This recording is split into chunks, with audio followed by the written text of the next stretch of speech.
Hello friends and welcome back to my channel for another episode of Summer of Stories. Today is episode W and I actually have a double page layout for you guys today. I know that I've been all over the place with different types of pages with traditional 6x8, pocket page, all that stuff, but I hope you guys are enjoying the variety because I know that I am. It helps keep me, motivated to create and gives me something new to look forward to trying and doing. So I really enjoy mixing up the styles and sizes. So I hope you guys enjoy that too. I'm featuring the Conservatory paper pad today in conjunction with my How to Kill a Kit with Style kit for August. As you guys know, we are nearing the end of Summer of Stories, which will end here at the end of August, but there are new things coming in the fall, so be sure to check out that announcement video when it goes up, and if you're not subscribed already, I would highly recommend it. And you can also click that notification bell if you're interested in getting reminders of when I upload, so it'll notify you every time I upload so that you can stay up to date with what's going on my channel. So here I've pulled out part of my How to Kill a Kit with Style kit. These are the two paper pads I'm using, Heidi Swap's Emerson Lane and One Canoe 2 Goldenrod collections. I pull out a wood grain from the Heidi Swap paper pad and then this pink diamond pattern from the One Canoe 2 paper pad. And I also will pull out some later as well for some embellishing and photo layering, but these are going to be part of the main design. Now, if you guys didn't know, my How to Kill a Kit with Style this month was an embellishment sort of kit, so there were no 12 by 12 papers or anything included, so kind of got to design my own adventure with that. One of my favorite things to do with 6x6 papers is actually cut them as layering pieces so they look like they go all the way underneath this longer piece, but really it's just two different chunks of paper and the paper doesn't actually tuck underneath, but it's a great way to extend the life of your 6x6 paper pad to give it a little bit more coverage. So I am revisiting the paper pad here. I thought I had something in there that I wanted to use and I could not find it. I do keep revisiting a lot of things in this video, so please pardon that. I know it'll get a little bit repetitive, but it's all part of the process and this is a process video after all. So I do have that light blue as my main base for my photos. It's a light blue polka dot, which I really enjoy. And I'm pretty settled with this main background setting. The wood grain on the left, the blue spanning both pages, and then the photos kind of going across. Now you'll also notice that my photos don't actually span all the way across. I don't know if this has happened to you guys, but on certain photo printing websites, if you take a photo on a phone, it knows that it's not technically a 4x6 photo, it's slightly less than that. So mine sometimes get printed smaller than 4x6, which is fine, but I have to remember that sometimes. Here I'm just grabbing some washi tapes to create some borders. I love borders on my long layering pieces. I think it makes the layout look longer, more cohesive, all sorts of stuff. So I pull out this plain pink, which is see-through, but I kind of like that. And that is from Joann's. They had a party section once that had a bunch of washi tapes in it, and I picked up this set. And then I also used that sort of, it's a vertical stripe in this case, but it's like a dark blue and then like a clear stripe. So that is from, I believe, Recollections from the 33-cent washi tape bin. And I have no idea where those washi tapes come from. If anyone knows like where they get those and why they're just selling them for 33 cents, let me know in the comments down below. That kind of thing has me wondering. So that's where my photos will be placed, and I have not talked about why this is episode W yet, but if you have seen these photos before, either on my Instagram or somewhere, these are older photos, but we visited West Virginia on a whim once. We used to live in Maryland, and we went up to a historic battlefield, and West Virginia was right there, so we decided to visit Harper's Ferry in West Virginia, and this was the only time I've been to West Virginia, but I enjoyed it. It was a cool little place. If you guys have been to Harper's Ferry, let me know in the comments down below.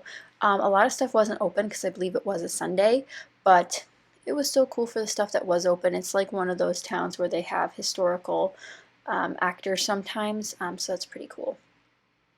So now I am embellishing like a mad woman. I have the Heidi Swap Emerson Lane sticker sheet that's helping me build out some of these clusters, as well as the One Canoe 2 sticker sheet and die cuts.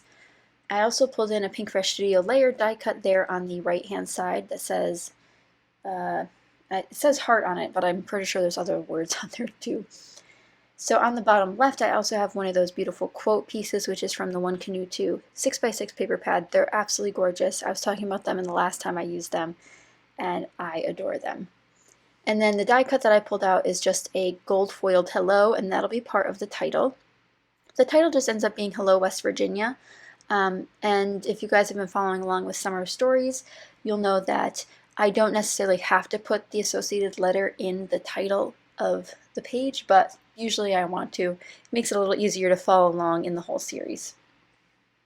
I grabbed a little scrap from the Heidi Swapp Emerson Lane collection and put it underneath my right set of photos.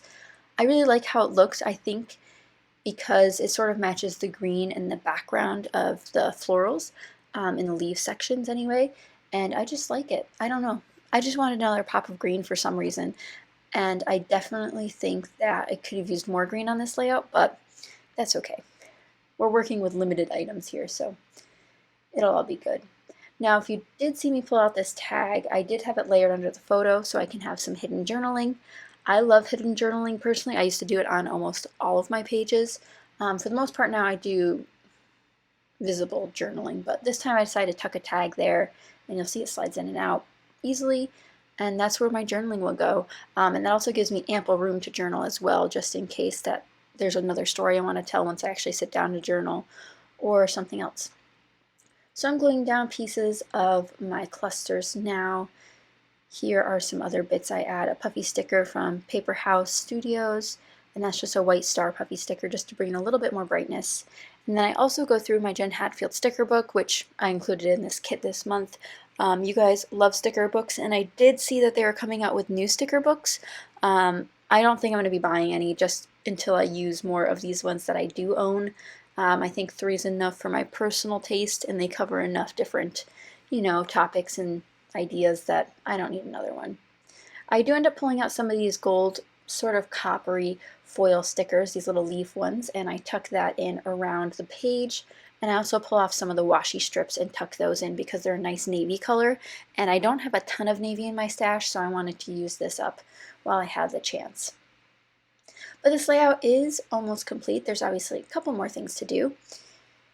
This was a sticker I picked out, and then it had a hard time trying to fit it somewhere. It's just a one that says Journey, and that's also in a navy color. And then this one says Moments. So there's kind of a secondary title on the right hand side that says Moments Today. And then another little sort of a navy sticker that says Happy Day. And then I put that in the floral cluster right beneath the title. But for my title, I needed to find something that was great. I originally thought about using some of these stamps to help create a title, but I end up just using them as accents. And I do end up stamping these in black. Sometimes navy and black just look so similar, and that's kind of what I do here today. If I did have a good navy, I would have stamped in that. I do not have a good navy in my stash, so I would highly recommend you guys give me some comments down below for what your favorite navy color is to stamp with. I think I've heard Lawn Fawn has a really good one, but I'd love to know your recommendations down below.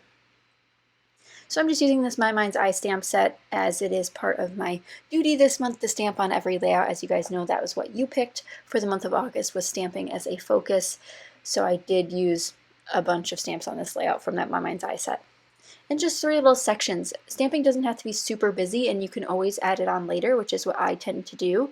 So it's either a big part of the layout or it's like these small additions later, but it still makes a great impact, and I would highly recommend trying it out if you have not already, because I'm sure you have lots of beautiful stamp sets that could work on a bazillion different layouts, so highly challenging you to go try out some stamping very, very soon. I pull out these gold glitter thickers as my title. They have a pink foam base, which I think went well with the layout because I do have a lot of pink on it, but I also think that I liked the texture of it's like a gritty glitter on top, which I kind of enjoyed that texture against the floral background. I think it's a nice contrast, in textures at least. And then I add a couple of these little asterisk pieces around the page to keep that glitter, look going. And after that, that is the finished layout. Here are the close-ups. Don't forget you can head over to the blog to get a free download for episode W of Summer of Stories, where you'll get a whole story list of different ideas you can capture in your scrapbooks. But I hope you guys enjoyed, and be sure to give this a thumbs up if you haven't already, and subscribe again if you're not already. But these close-ups are so beautiful. I took some really great photos for my Instagram, so if you haven't seen those yet, head over there as well and give me a follow. But thank you guys again so much for watching, and I will see you guys next time. Bye!